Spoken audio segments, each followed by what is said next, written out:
Hi guys, welcome to another episode of the Revive Stronger podcast. I was almost going to say Revive to Stage, but that's the side podcast. And I'm your host, Steve Hall, and I'm very happy again to have Broderick Chavez over here from Evil Genius Radio, Team Evil Genius as in general. And hopefully you guys have, from last time, been able to find him, been able to find not only his podcast, which has some fantastic episodes on it, and I'm always looking to, hopefully Broderick will do some more, or we just have to keep putting him on our podcast. And yeah, been able to check out his website and all that good stuff. But today, we wanted to get him on again because I have had a recent consult with Broderick, and ever since our chat last time, I'm fascinated with kind of the amount of knowledge and kind of practical help he can provide me, and I know he can provide you guys with that same practical help. And something we'd been talking about last time is how the scale isn't necessarily always the best marker of even like body composition changes, fat loss, muscle gain. We all know, we've heard about kind of, oh, you try and lose this much fat in a week and that equates to this on the scale, or you try and gain at this rate per month. And sometimes it just doesn't work out like that. And Broderick has some great ideas and ways of measuring these things that I think will help the listeners that have helped me. So Broderick, first of all, what kind of markers do you use with your athletes to change to measure change in body composition that you find most beneficial? Well, honestly, it really depends first on what you're talking about as far as athlete, because I personally deal with a lot of varieties of athletes: bodybuilders, physique athletes, powerlifters, strongmen, track and field, even randomly, football and soccer. So it really is somewhat dependent on exactly who you're talking about and what their goals and their strategies are. But to kind of answer the question you've actually asked, I don't turn my nose up at any tool. There are a lot of tools and a lot of modalities out there, and people are just kind of very fixated on the scale. Partly because it's simple, it's cheap, it's available. You just walk in your bathroom and plop on it. I understand the allure, but to some degree, the allure is exactly its deficiency. I kind of use, when people are ununderstanding of my initial kind of disdain of the scale, I kind of use what I call the peanut butter and jelly analogy. Say, if you make a peanut butter and jelly sandwich, which is a concept that anyone can understand, just a couple of slices of bread, nut butter on one side, fruit mess on the other side, you put it together, you got yourself a sandwich. Okay, you make a peanut butter and jelly sandwich and you put it on a scale, and it weighs 1 pound.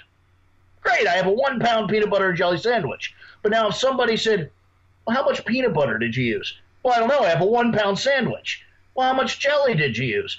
Well, I don't know, I have a 1 pound sandwich. Don't you understand? And I say, I understand that. But what I don't understand is exactly what's in that sandwich. Okay, it's peanut butter and jelly, but how much of which? Is it the same every time? Did you just make it by eye? Give me some details. And so once you start getting that idea that you can measure a thing and yet still not know exactly what's in it, then you start to understand the weakness of the scale. You can get on a scale and weigh the same as you did yesterday, but momentarily your bladder's full. Well, that's not really body mass. So once that bladder's empty, now you got a different measurement. Now, is that different measurement a loss of body fat? Is it a loss of muscle? Is it purely a loss of that body water? Is it a deviation in the gravity of the spinning of the earth? There's a lot of possibilities. So the scale can be valuable to people that don't need to make highly valuable measurements. You're just generally trying to trend your body weight lower. You're just, the average home dad or home mom, and you just want to not weigh 200 pounds, and you just see a general trend, then that's an acceptable tool because you're measuring what you're trying to measure. You want to be a smaller person. Now, as you become, like, for instance, a physique athlete, it's not so much that you need to weigh less. It's not even that you need to be leaner. The reality is you need to appear a certain way. And a scale does not measure appearance. My grandfather was a silly little man, but he was a very little man. And people always asked him what he weighed, and he always said, I don't know, a scale doesn't measure sexy. And I always thought that was really relevant. It's just, it doesn't. It's the wrong tool to measure that thing. So I try to steer the demographic of athlete toward the requisite tool. If you're just a general purpose person, just dieting to not be fat, scale's completely acceptable. I do have some thoughts on how often it should be used and how it should be used. We could come to that. But as you move into other demographics, say if you're a weight classed athlete, then a scale is obviously the correct tool. You're going to fight an MMA fight at 70 kilograms, you goddamn well better weigh 70 kilograms. 72 is not acceptable. Doesn't matter if you look like $1 million, have veins in your abs. If you don't make weight, you don't fight. So it's a matter of using the correct tool for the right job. For instance, as a physique athlete, 99% of your job performance is presentation. It's do I or do I not look like a winning physique athlete? Mm-hmm. And to do that, a scale is a horrible tool. Literally, as I bring an athlete into a bodybuilding show, if I have a 100 kilogram, 220 pound bodybuilder, their weight could swing literally from 95 to 105 over the depletion, repletion, supercompensation period. So again, a scale is a terrible tool for the presentation side. It might be a valuable tool for me to know, under the hood stuff. I want you to dehydrate this much. I want you to rehydrate this much. So I might use the scale to measure the science of manipulations. But at the end of the day, the thing we're really looking at is photographs. Mm-hmm. And then again, specific. People always shoot these little gym shots. Are like, oh, the lighting's just perfect, and it's just the humidity and the temperature, and like, that's a horrible way to do actual measurements. What you need to find is a place in your house, a hallway or a bathroom door or something that's never going to change. The lighting's never going to change. The background's the same. The color's the same. It's not going to be affected by ambient light. In the morning I have more striation. No, I want the most generic, plain photo that you're going to look the same height.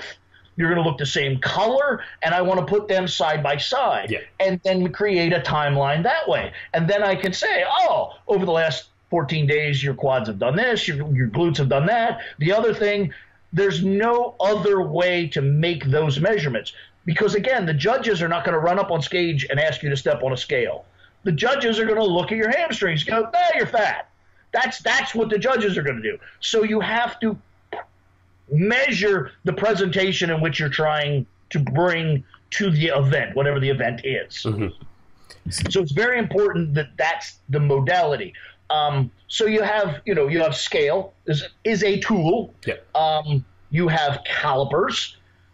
Everybody's down on calipers. Oh, they're so hard to use. The formulas are inaccurate. And my answer to that is all of those are valid, but no less valid or no more valid than the fallacies of the scale.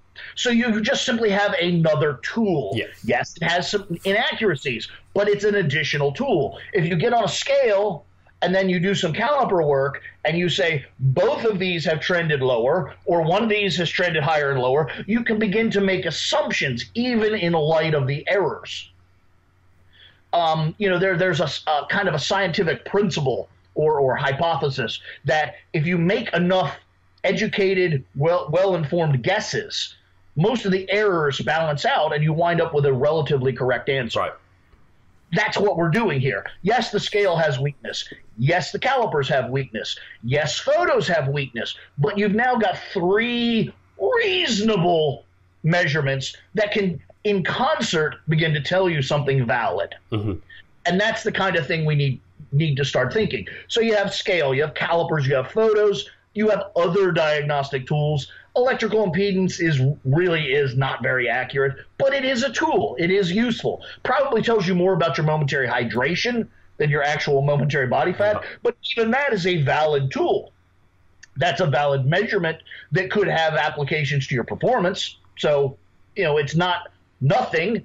And then you have, higher diagnostic tools. You have bod pods, which are, reasonably accurate, does have a measure of cost and inconvenience, but they should be used strategically according to that. You don't want to pay, $50 to measure your weight every day, but you might want to do that every 3 months. Okay. It's reasonable. Same thing we have DEXA, which is incredibly accurate, but it's also incredibly inconvenient, relatively expensive, and so on. But again, it might be something you want to use right before you begin your final preparation, your recomposition, supercompensation period, to actually measure the amount of body fat you've shed in total over the course of your diet. That could be very useful. Probably not in terms of moving forward. You're not going to be able to make major adjustments in your final 2 weeks, but it might give you some very solid understanding of how efficacious what you have done was, and indicate whether you do or don't need to make changes for the next time. That's probably the most valuable information you could take away from all of this, is not what do I need to fix now, it's what do I need to fix then. Most people don't think that far ahead. When I'm preparing somebody for a bodybuilding show, I'm actually thinking, this is the best I can do right now, but I'm making notes for how I can make it better next time. And that, I believe, is my value. Most people get very proximal in their thinking. I weighed this morning. I look this right now, so on. And my thinking is, we've done the best we can now. What do we need to do to make it better next time? And that's the sort of thing. But going back to tools, there's all of these tools. And something I wanted to touch on is, I was actually just counseling a client about this, was with calipers. He was like, I don't have the same person to do it every time. And, when my girlfriend does it, I get this number. And when my training partner does it, I get that number. And I said, you're probably wildly overcomplicating this. I was like, how about this? I was like, let's identify a point on your body where you carry some body fat and that you can make the measurement. And so what we decided is, you can always find your belly button and the point of your hip bone, the iliac crest. Okay, those two, you can walk in front of a mirror and always get that right. I was like, how about exactly halfway between those 2 points, horizontally, you take a skin fold, you put calipers on it, and you get a measurement. Yes, it's only one measurement. It's not indicative of your whole body. There's a lot of weaknesses to it, but the strength is, you can do it. You can do it right every single time, and it is a measurement of the surface body fat on you. So if that number stays the same, you probably didn't make radical changes. If that number goes up or down, then you got fatter or skinnier. So it's actually the concept of dumbing down a measurement to the point where it's more useful rather than the other way around. You take 9 sites around your body. You have a much better picture of you head to toe, but you also have 9 opportunities to fuck it up. So there's a lot of ways to think about this, and precision is not always the most complex answer. Sometimes it's the least complex answer. So just some real quick off the top of my head thoughts on measurement tools. But the 2 biggest I would recommend people deal with is, first and foremost, photos, because most of your people are physique athletes. I apologize. No problem. I'm supposed to put that out of the room. I'm not very good at this. First and foremost would be photos in regards to your clientele, because they're bodybuilders. But to take that one step further is, first and foremost, the one that's most appropriate to the goals you're seeking. Perfect. If you're fat ass and you just want to be smaller, that's the scale. If you're trying to reach a specific body composition, then that's calipers or DEXA. If you're trying to win a physique or some sort of pageantry, then it's purely, do you look the part? So start thinking more in terms of measuring the things you need to measure to succeed in your particular endeavor. That's probably the foremost. And then second is, and this is probably where all of your people, and probably even you, go wrong, and that is misuse of the tool. In that, for instance, the scale. People get up and they get on a scale every single morning. That is a horrible, horrible way to use that device. Think about this. You're in the midst of a big contest prep. Mm-hmm. You're, genetically pretty average. You're not a super dieter, nor are you horrible. You're not super muscular, but nor are you a string bean. So, I mean, you're pretty middle of the bell curve of people that might want or need this information. Now, without me prompting you, how much body fat did you actually lose per week? Roundabout. Just throw out a number. Yeah, I mean, absolutely no idea. I couldn't even really guess. Well, I mean, you dieted for, 16 weeks? Yeah, so my first half of my contest prep, so people who've been watching Revive to Stage will know, I dieted for 10 weeks. So far, yeah, I've been dieting probably about 15 weeks. Okay, and from then till now, what's the change in your body weight? Just over 5 pounds. 5 pounds in 10 weeks. So what you're telling me is you literally didn't lose a pound per week. No. Okay, that's my point. Okay, you didn't lose a pound per week. Now think about how accurate the average scale is. Think about the deviations in your person just from day to day, what you ate yesterday, etc. Do you really think that you can measure 1/7 of a pound each and every morning? It's ludicrous. The differences in just stuff, what you ate yesterday, the humidity in the room you slept in, the amount of blankets you covered yourself with, could have a greater impact on your momentary hydration and momentary body weight than the actual loss of body fat that you're hoping to measure. Mm-hmm. The margin of error is greater than the margin of accuracy. Yeah. That's proof positive that it's a horrible modality. Yet people will get on a scale once a day. Some people will get on a scale 3 times a day. It's ludicrous. The very nature of the act is so slow, your measurements need to be much further apart. Maximum one time a week. That's amazing. That's the most you can get a meaningful deviation. If you're not losing 1 pound per week, how big of the change is going to be in 1 week? Well, pretty fucking obvious. It's going to be a pound or less. That's a small margin.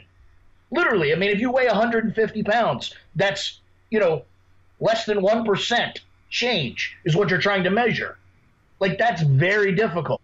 So again, it's very relevant and very important that you understand the value and the weakness of the device. So, something like body weight once a week is probably enough. In reality, off season, I only tell people to weigh themselves once a month. Again, how fast are you going to gain muscle? Mm-hmm. I mean, even if you're great genetics and great drugs, what are you going to gain in a month? 2 pounds, 3 pounds? A kilogram of muscle in a month is just an ass pile of muscle. I mean, literally, an ass pile. That's a bunch of muscle. Yet, people are getting on a scale looking for it every 15 minutes. It's not relevant. Yeah. So, again, pictures could be done. Again, everybody has a cell phone. Everybody has a home. They're cheap. They're easy. It's something you could measure almost on a daily basis. And it's not going to reflect changes in body fat, but it might reflect efficacious or not behaviors in your diet, your activity, your sleep patterns. There's things that you could discern from that measure of data. An eighth of a pound of change in your body weight while you're sitting there rubbing your freshly fed belly is not valid.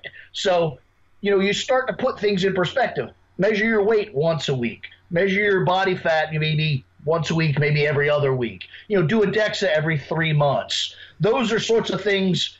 Once you start to put them in perspective as to their value and their validity, then you can start to use them appropriately. And then this is off topic to that, but I do want to throw this in because I find it incredibly relevant in the theme of the conversation. Yeah. And that is, then there are other relevant diagnostics, not so much to bodybuilding preparation, but general health and bodybuilding in general, that people don't measure. Every client I have, one of the first things I ask them is, what's your resting pulse? And they look at me blankly, just no idea. Really? You have no idea. That's like the fundamental marker of human survival. Yeah. So you've got things like pulse and blood pressure and even body temperature, which are incredibly relevant, very fine measurements, and have an impact on your day-to-day life that nobody takes. Mm-hmm. I tell people to take their pulse literally every day. Yeah. Blood pressure 2 to 5 times a week. I like 3, Monday, Wednesday, Friday kind of thing. And then, weigh themselves once a week, and then do body fat every 2 weeks, and do a DEXA every 3 months. And that way you get the most validity possible out of that particular tool. Very cool. So that's kind of my thoughts on that. I don't know where else you want to go with that. I probably talk about it forever, but that's the structure. Well, I really like it. Something I do want to throw out there is your thoughts on, and I think a lot of our listeners will probably take this approach to the scale, in that this is the way I tend to use it as a coach and use it with myself, is taking it daily. So not once a week, but literally every single day. First thing in the morning under the same conditions, and then taking a weekly average. And then when you get closer to stage, or you're looking at kind of muscle gain, you might take bi-weekly averages or even like monthly averages, because the changes are so small. Do you think that's making that a more valid tool? Again, you're getting into like statistics in that point. Yes, that works, but so does just taking the measurement once every whatever that time frame is, rather than taking it every day and then going to the trouble of getting an average. You're basically just protracting the amount of work you need to do and the amount of worry you need to do, where you probably could just take one measurement. Now, it does cause a certain amount of anxiety in that people are like, oh, I don't know what's going on, I don't know what's going on. But once you get over that mental hump and you realize that statistically you're really doing the same thing, most of that goes away. But what you're saying is valid, but something, if you don't, if your listeners and your viewers don't know me, I always take the easiest angle. Easiest sometimes is only, 80 or 90% as efficacious as the hardest, but it's fucking easy. And it's much less difficult to fuck up. It's much easier to get compliance. I always find that on the long term, the easier yet valid route always generates better results. That is, without a doubt, my underlying theme is you can make something complicated, but it's usually just for the sake of making it complicated. I completely agree, and I think to not have to weigh in every day. I know I have clients, and even myself sometimes, we get anxious about the slight change in one day, and we know it's silly, like it's pointless. It's nothing, right? Yeah, absolutely. What I guess my only concern would be if taking it once a week or maybe every 2 weeks or something like that is, I mean, I think it's brilliant because it actually gets you to kind of trust the process and what's going on, and you don't need to make changes that frequently that are going to rely on daily changes in scale weight. What if there's like a weird fluctuation, or on that one day you weigh in, it's just like it's one of those high fluctuations, and it's maybe the time period's not long enough to have got round that issue? Well, there's a number of caveats to that. First of all, one of the other counsels I would give is, okay, we're going to make this measure. We're going to measure your body weight once a week. Now, having said that, let's go out of our way to make that once a week as contiguous and similar as possible. Cool. So we'll look at your weekly plan and say, all right, you live kind of a puritanical life. Sunday is your day off. And so what I want you to do is get out of bed Sunday, go directly to the bathroom, go directly to the scale. That's going to be your mode of operation. So we've eliminated as much extraneous everything as we can. Yeah. Now, it's still possible that behaviors Friday or Saturday are going to influence that, whatever. That's true. But that's also why you collect the other data. So now you can put that all together, maybe in a spreadsheet, something I'm very big on, and you see if you have more than one aberrant spike, now you might need to look and go, something is amiss in my planning. If it's just one aberrant spike, your pictures look pretty similar, your body fat's pretty similar, but you just have that one day of weight, you're going to say that's probably an aberration of the scale. Yeah.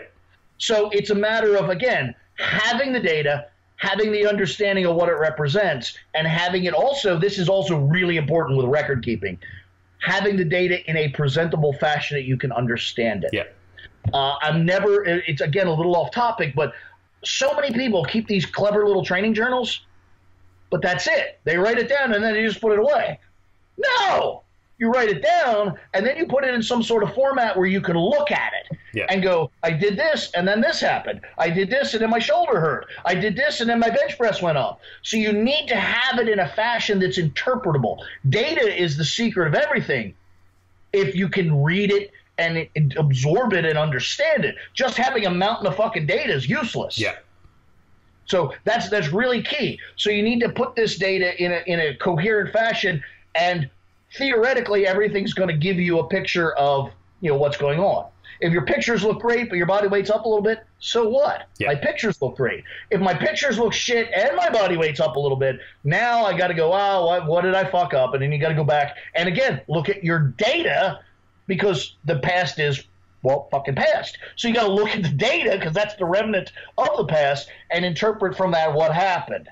Yeah, no, I think this is a really, really good thing for me to hear as a coach. It's made me definitely question about how I go about things. I think it'll make people think about how they go about things, because often I find people get tempted to make changes too soon because they are measuring things in too close of proximity. And by having a weekly weigh-in, like you've got that whole week where you don't have that stress about thinking about what's my weight doing today, what's it doing today, what's it doing today, whereas you can actually just chill out. And in some ways, and this is just me speaking, because I'm far from a psychologist and I'm far from normal in my own personal psychology, but I've found, or at least I've interpreted, that spreading out the measurements does create a certain anxiety, but that anxiety ultimately winds up being turned toward, wow, I got to get this right. I got to do this right for my big weigh-in. And I actually find that it tends to make people more effective over the course of a week, because they don't have that moment-to-moment verification, that little pat on the head that they're doing right. And so they really buckle down and do what they're supposed to do, and then they kind of see that measurable change in their measurement as almost the reward. Yeah. They're like, see, I pinned it. I've dropped 2 pounds. Whereas that moment-to-moment thing is kind of just I'm sort of on track. I'm not fucking up. It's just, so instead of this, I'm not fucking up, they actually get, ooh, I scored. Yeah. And it subtly changes the long-term psychology of the method. Yeah. And that can be very valuable. No, I absolutely love that. And I think, to use a phrase from someone else who came on the show, they were saying about their athletes, and if they could blindfold them from the scale so they couldn't see it at all, then that would actually be better. And I guess in a sense, this is what you're doing short term. At least you're blindfolding them. So yeah, exactly. It's perfect. Exactly. And then giving a reveal far enough apart that they could see the effects of their efforts. Yes. Then they get that momentary vindication, then they go back to work, which is really what we need. We need more work, less worry. Yes. That's the secret to it all. Completely. I absolutely love that. I think that's brilliant. And the only other thing I wanted to add was, do you at all use girth measurements? So like tape measures, anything like that? Again, it's very athlete specific. Okay. For a track and field athlete, it means nothing. That's actually a lie. For instance, if you were a thrower, hip circumference and limb circumference can have an effect on your angles of pull and your geometry. You need a certain your radii for release. Like a hammer throw or something. Right. It's not really my area specifically. Usually what I'll say is, talk to your throwing coach, get me some dimensions that we need to meet, and then I'll do that. I'm not really the guy that's going to sit there with a protractor and work this shit out for them. I think not that I couldn't or wouldn't, I think that there are people much more qualified to make those determinations.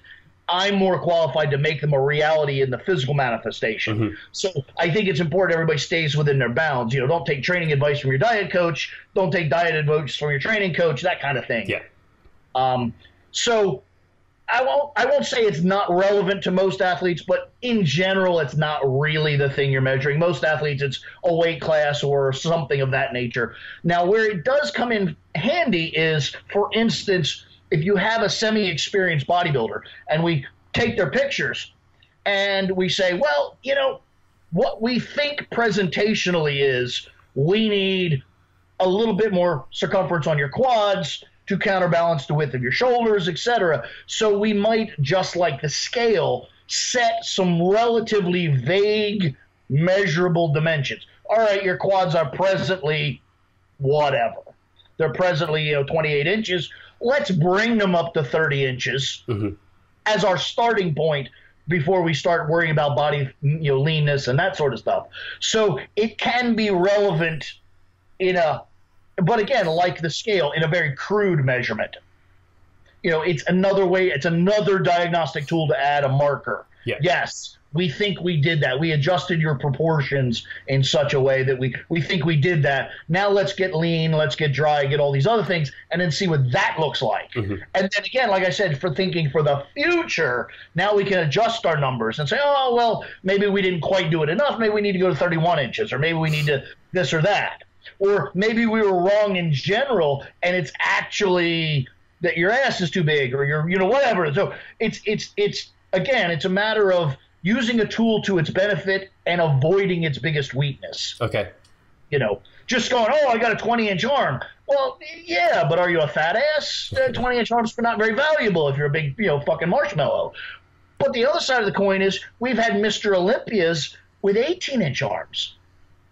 That, they always reflect on that. Yeah. Wow, wait a minute. Maybe a 20-inch arm isn't the trophy, So it's a matter of, what tool is going to make the measurement relevant to you reaching that goal.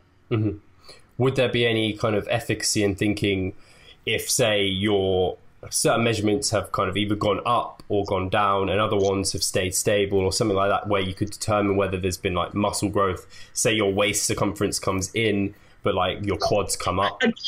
In amalgam, yes. If you could say, I have all of these measurements and only these have moved. For instance, my body weight's stable and my leanness is stable, but my leg circumference is bigger, you can reasonably assume something locally has happened to your legs. Whereas if if your body weight changed measurably and your leanness changed measurably, that circumference measurement's probably pretty invalid. Because you can't say exactly how much body fat or body water or body whatever was around, in proximal to that measurement. So again, it's a matter of looking at these things in concert. Perfect.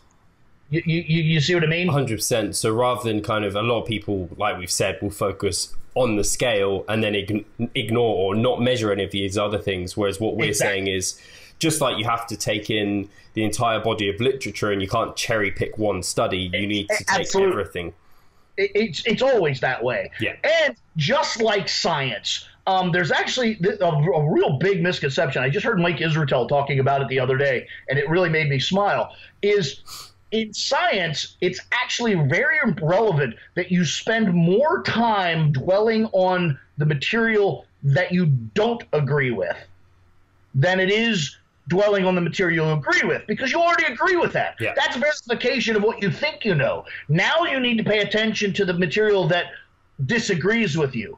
Do they have a point? Is it valid? How many of them are there? If it's just one asshole, all right, ignore it. But if there's a legion of people with a different viewpoint, it's very important that you see what that viewpoint is. Yeah. Same thing here. You're taking a lot of measurements so you can find the dissent. Why is that different? What does that mean? Am I making that mistake? Is it a mistake in my measurement? Is it a mistake in my interpretation of the measurement? Yeah. Or is it just the way things are going and I need a new understanding of what's going on? So there's a lot to this. Putting a tape measure around your arm or jumping on a scale are very simple, but the overall intellectual understanding can be rather complex.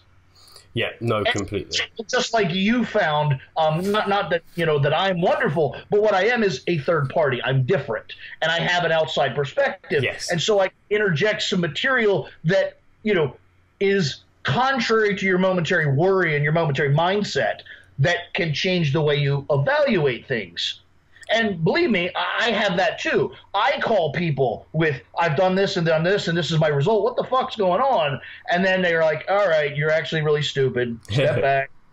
And so it's not a matter of, just pay me, I'm a fucking genius. I am a fucking genius, but that's not the point. The point is you definitely need a bigger perspective, and that almost always requires either a very, very clean slate in terms of your viewing perception or an outside person, and usually the latter. Yeah. No, I have to agree. And so the listeners are aware, like when I first came across Mike Israetel, for example, he was definitely someone who provided very contrary ideas to my beliefs. Even when I first came across like Alan Aragon and Lyle McDonald, who I know is a good friend of yours, like when I first found them, it was like, I don't like what they're saying, but the more I kind of then looked at what they were saying, it really helped open my views. So this is why people like you, Broderick, who are giving me these different ideas, I actually seek these sort of people out, because it just helps me learn so much more than I could otherwise. Absolutely. And and again, this is going to be a little view into my really bad persona underneath all this glee and happiness. There's also the concept of know thy enemy. Even if you really are committed to not liking and not agreeing with these people, it's still very valid to understand their perspective so that you can argue them effectively. So it's always a win to know what the other guy's thinking. One, you might learn something, and two, you might learn a way to argue them just a little bit fucking better. Yeah. So no, it's perfect. And I know, but I don't.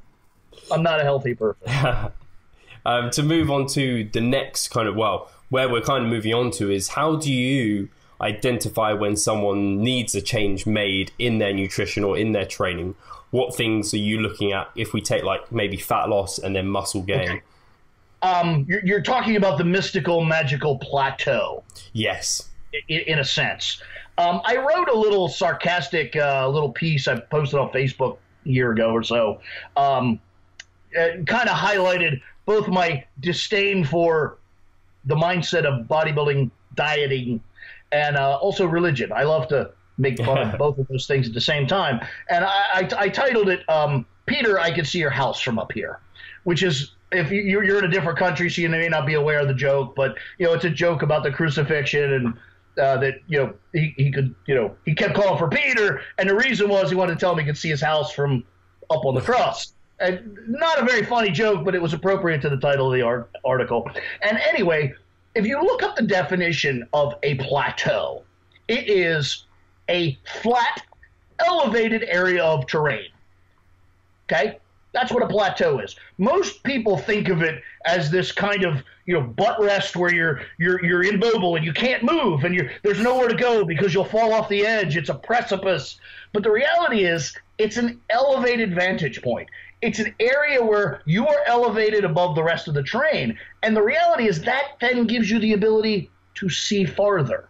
It may be a momentary logjam of movement. Oh, I can't take an extra step. I'll fall off the end. But from where I am, I could see my destination. And I couldn't from down there on the ground. So the reality is, in an interpretation, a plateau is actually one of the most valuable places you can be.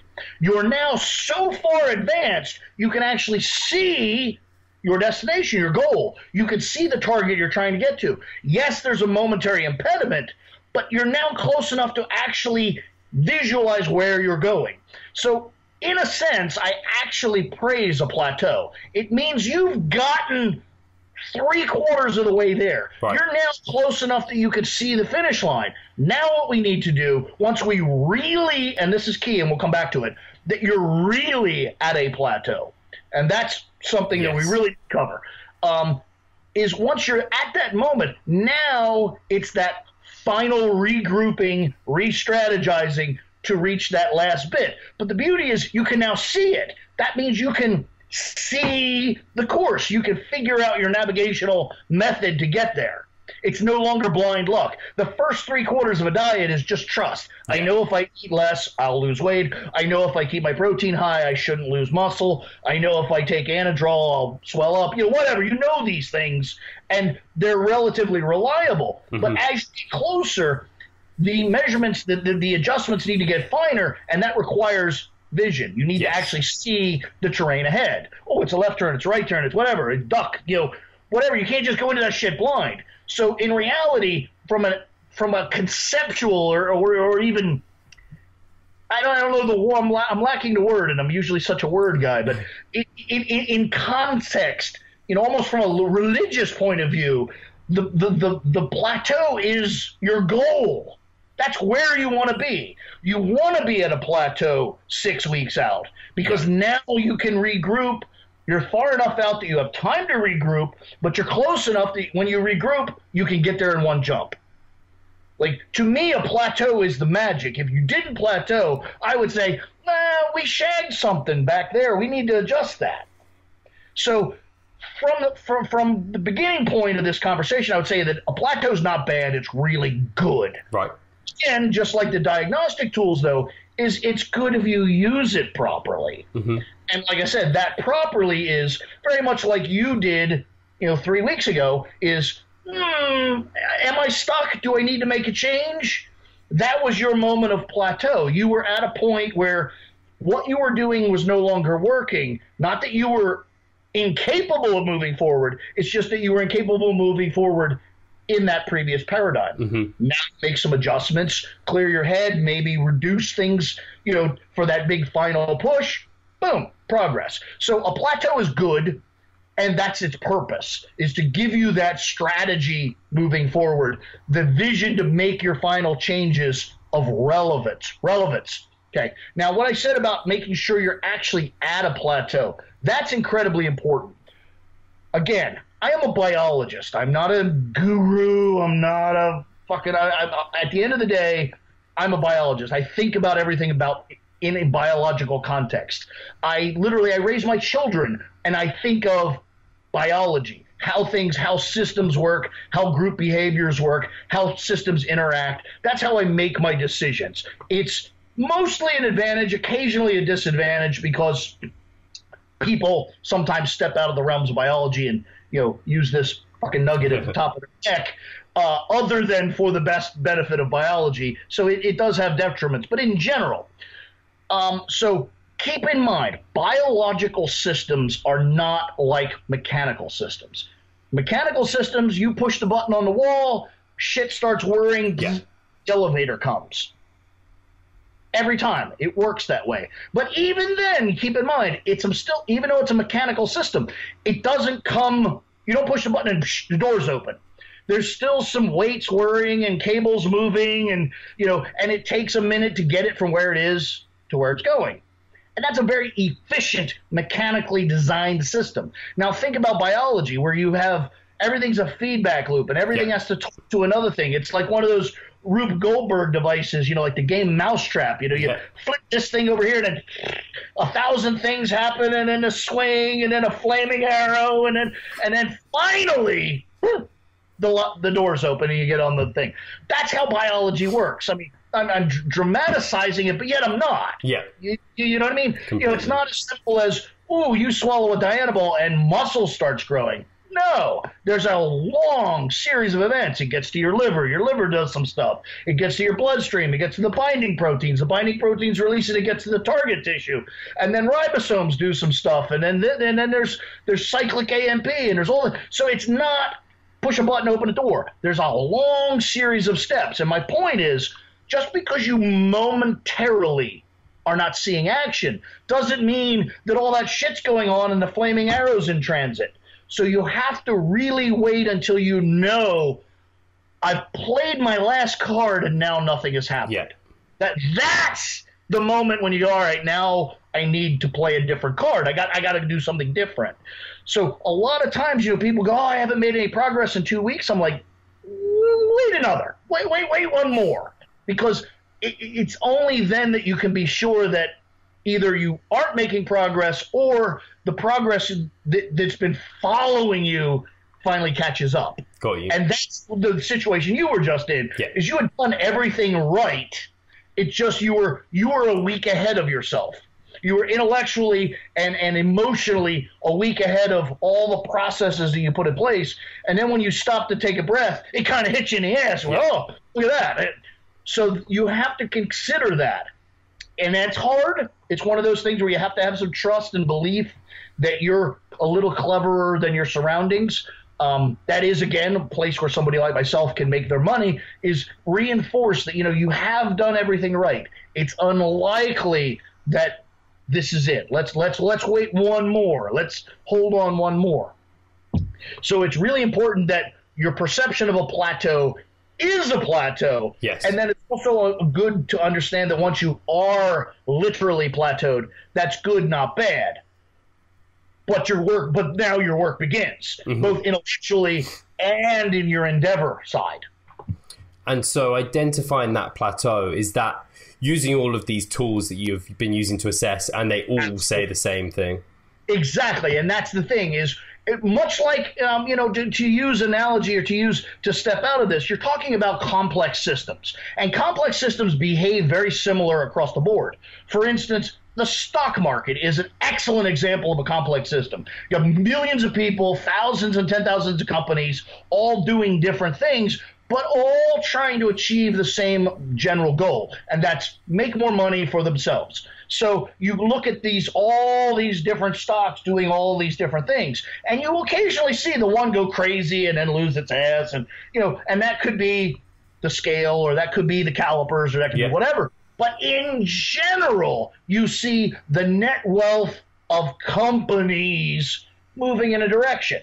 That's what we're talking about here. Yes. So what you find is, what you'll get is ever moving toward that plateau, you'll get more and more of your vectors, your measurements, trending in the direction of staleness. Yeah. They'll all be doing something. And so one, notice it, but don't get worried. Two, I better pay attention. You get three things all going in the same direction. My scale, my calipers, and my pictures aren't very different. Yeah. Now you can say, well, I'm stalling.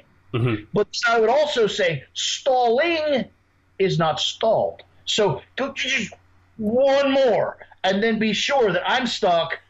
Take a breath, plan it out, move forward. Perfect. And I guess, your decision to get past this plateau, or rather continue on your journey, would it differ depending on why you think you have plateaued?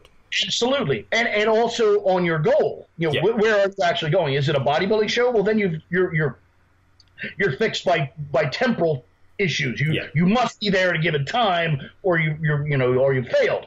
So it's largely, what is the goal? Why is the goal? And then in that context, then you can look at, okay, why did I fail? Did I diet too hard? Did I diet not hard enough? Right. Did I train too hard? Did I not train hard enough? Is it a combination of those things?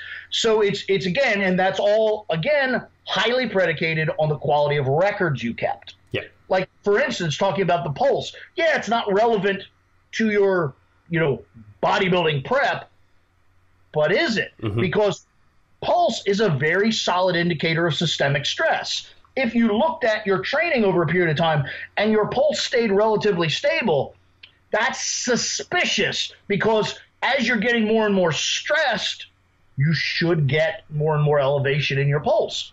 So you could maybe infer from extra datums that you've collected cleverly that maybe my training wasn't actually as hard as I thought it was.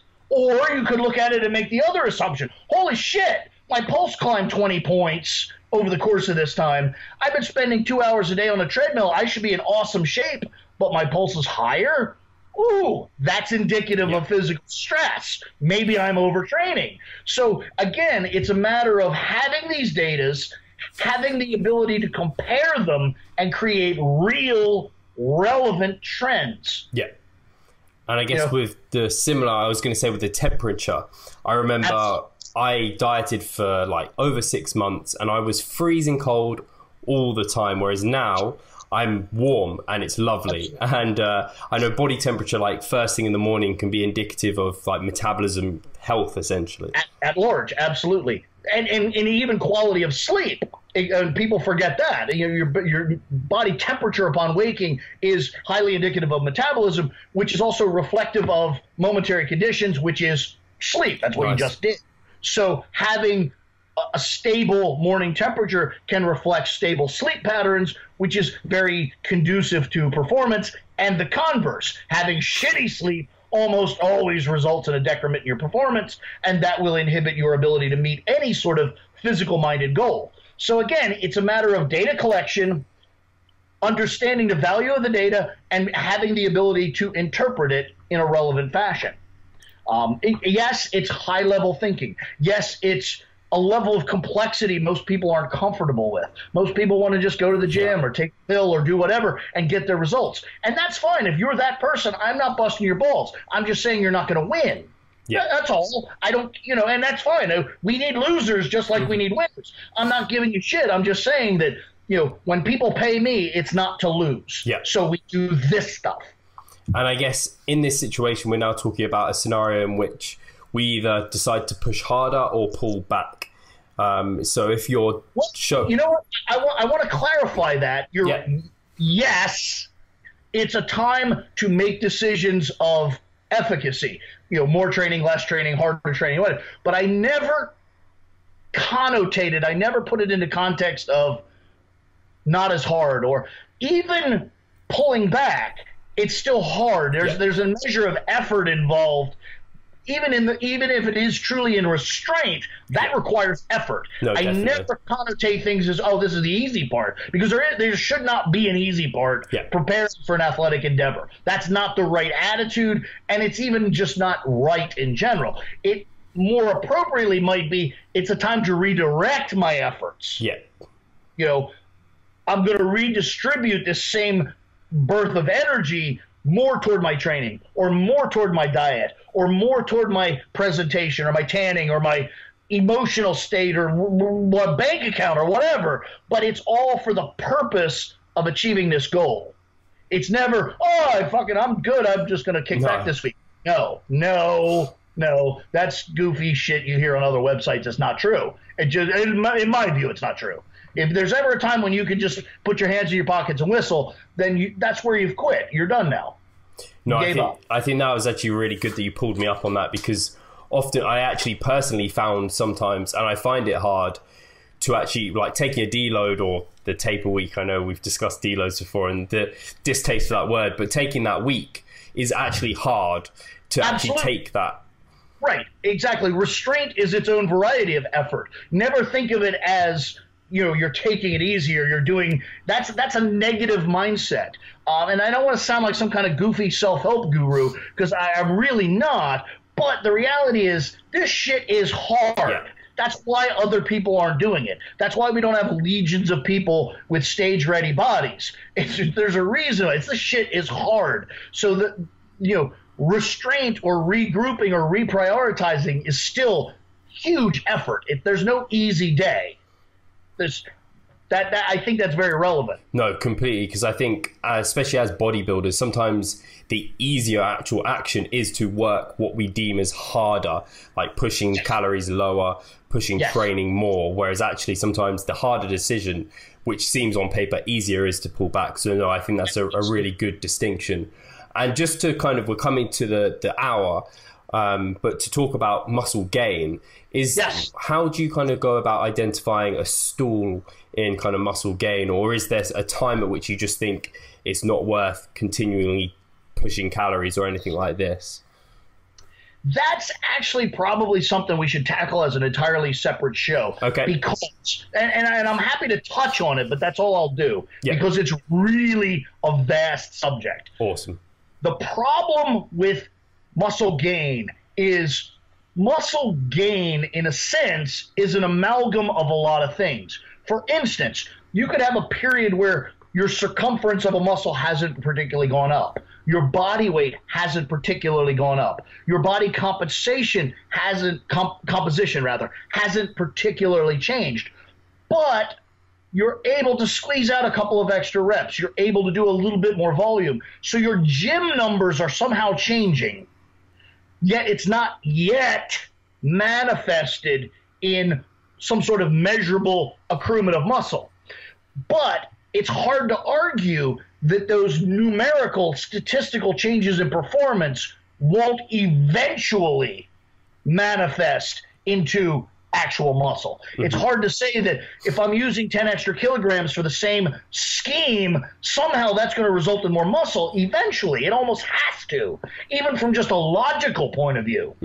So it's very hard to say that I've truly stalled. It's almost unimaginable to me that every single marker, your body weight, your body fat, your circumference, your gym numbers, your rest period, the way you feel while performing it, everything's completely static in such a dynamic creature as a living being. So it's very hard for me to say what is actually a stall in terms of muscle gain. You could say, yes, my body weight is stalled or my whatever is stalled, but there has to be some vector in what you're doing that has not. And that might be pursuable for an additional period of time.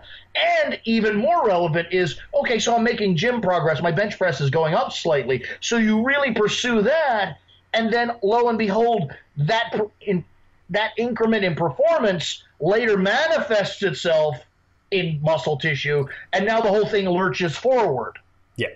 So it's hard. I don't want to say that, stalling never happens. No, that's foolish. But what I'm saying is, much like really, really knowing you're on a plateau, you have to really, really be convinced you've stalled in every possible modality.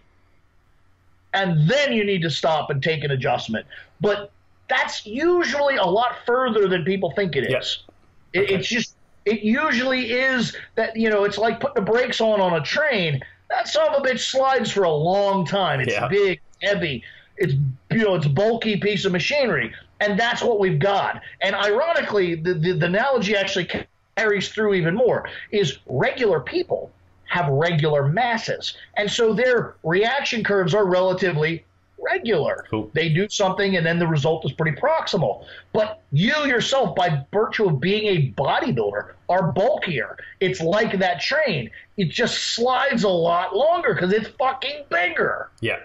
And so the results are not always as proximal as people want them to be. And they're surprised that, it's funny. You hear this a lot of times with these change your workout assholes. You got to change your exercises and I'm saying, you're changing shit so quick. You're getting results from 4 exercises ago. The shit you were doing, the high bar squats you were doing a month ago, are just now manifesting it, and you're blaming it on these dipshit, ball balancing, juggling pistol squats, and it's not. It's really important that you realize that as you progress, everything. The lag times and the margin areas just keep getting bigger and bigger and bigger. Amazing. And that's relevant. No, perfect. And I think, we could talk a lot on this. I know we already discussed kind of the delayed response, like the response curves of these different effects. And so we'll leave the listeners with kind of that little sprinkling of kind of leave them on the cliffhanger so they will want you back on. And we definitely want to get you back on. And please, guys, if you've enjoyed this, if you've enjoyed Broderick, please drop a comment below. Please drop questions, because I'm sure Broderick's more than happy to come on again and answer questions, which would be really, really cool and valuable. So, I just want to say a big thank you for Broderick. Big thank you for the listeners for tuning in. And we'll talk to you soon. Thanks, everybody.